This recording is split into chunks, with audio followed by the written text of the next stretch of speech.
All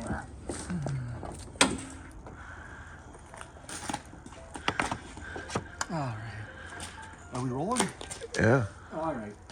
What we're going to do today is evaluate the importance of checking the fluids of your vehicles. That's often what is most neglected with modern car owners, because cars are so easy to use. It's easy to forget that you're still responsible for some things. What we're going to do here today is we're going to start with the windshield washer fluid. This is one that people seem to remember the most, because if the windshield washer doesn't work, they get more fluid for it. This one could use some, but it's not critical to the operation of the vehicle. The next thing is your antifreeze. The antifreeze here in modern cars used to be, well, first it used to be on the radiator's here, but it's in an overflow. This one has enough in there due to a line on the side that states, the full when cold. It also states what it should look like when it's hot. Easy enough. Next fluid we're going to check is the power steering.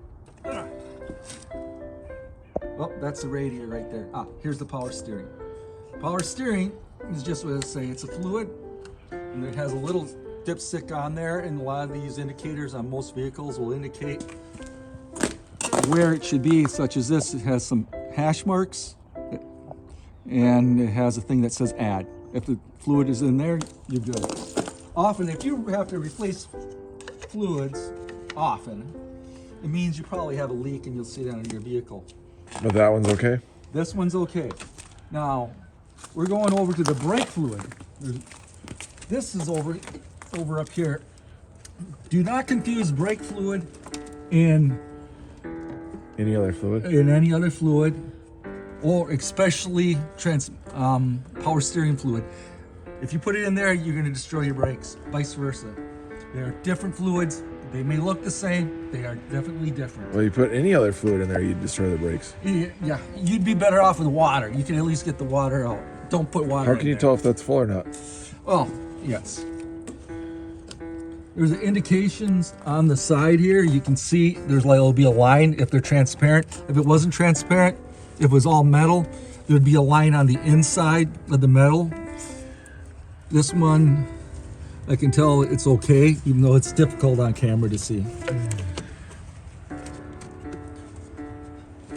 Now, after the brake fluid, there's a transmission fluid. Now, some vehicles, it's difficult to find.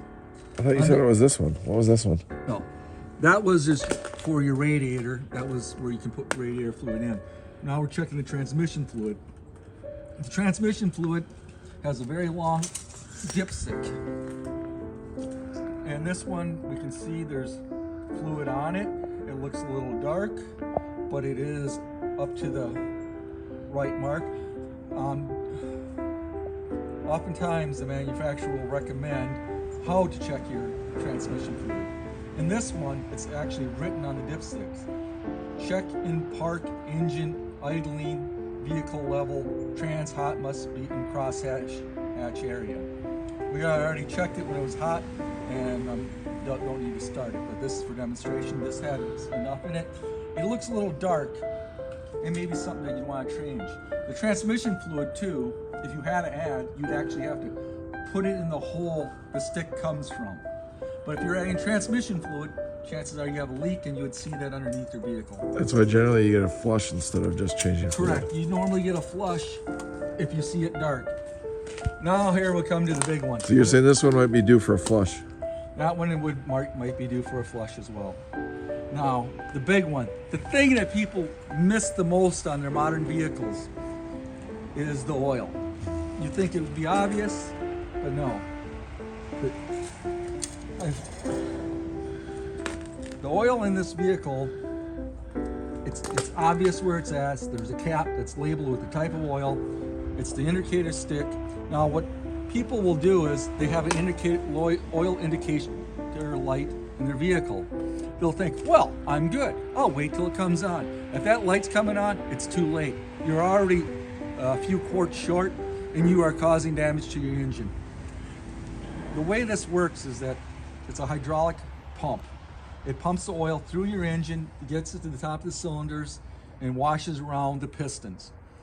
What happens if you are low on that, you may be having oil, but you're having a small amount that's going through many times. It'll wear it out quickly. It'll burn it up quickly. You'll start scraping, developing particulates, and then you'll causing more damage to your engine. So you want to keep a good volume of oil in there. Now this one is right up to the mark where it should be. I'm going to double check it though. Huh. What was, sometimes you can make the mistake of looking at your oil indicator. If it's been sitting a while, you pull it out, oh, it looks good. It could be correct, or it may have been oil that splashed up on there. So I've wiped it off. I'm going to replace it. And I'm going to check it again. Now, it's always good to do it when it's not running, because the oil could be pumping through the engine and giving you indication that it's low. But in this case, you can see where the oil comes right up to the top of the mark. Now, what can happen though is that, I'm gonna wipe portion of this away. You could pull this out and you can look at it, oh, it looks full.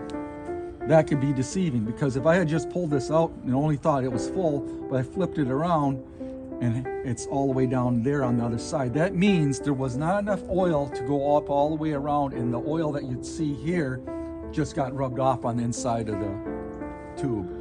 I've seen that mistake made too. So does that mean we need a little bit of oil, but not much oil in this No, car? it means we don't need any oil. This does, by the color of it, needs an oil change. Now, oil changes, there's a lot of people say, oh, you should get an oil change every 3,000 miles or 3 months. With modern engines and modern motor oils, if you were to go 5,000 miles, you'd be fine. You're not going to hurt your car. Or let's say you don't put on 3,000 miles and your car sits for 6 months and you only put on 800 miles. You're going to be fine. It's a lot of those come from the early days of automobiles when oil wasn't as good and engines weren't as good. Modern engines can last a long time if you take care of them by checking the fluids, such as all the fluids I said, and especially the oil. Do not, I repeat, do not wait for your oil indicator light to come on, because when it comes on, it's too late and you're already starting to cause damage. I mean, do put oil in, but I recommend that if you can afford it and you have the time. So what fluids did this car still need? Well, Just a little antifreeze? now, as far as antifreeze go, this one indicated that it's pulled to the line for cold. So a little bit of windshield washer fluid was all. Probably the that was only windshield washer fluid you need. So the owner of this car actually did a good job then. Well, I'd say the owner of this car, yes, keeping the fluids up, but it is due for an oil change. Now, Okay. as I said, that sometimes they say 3 months or 3,000 miles. That's, doing it often. But let's say it's been two months and you put 9,000 miles on it. Get an oil change.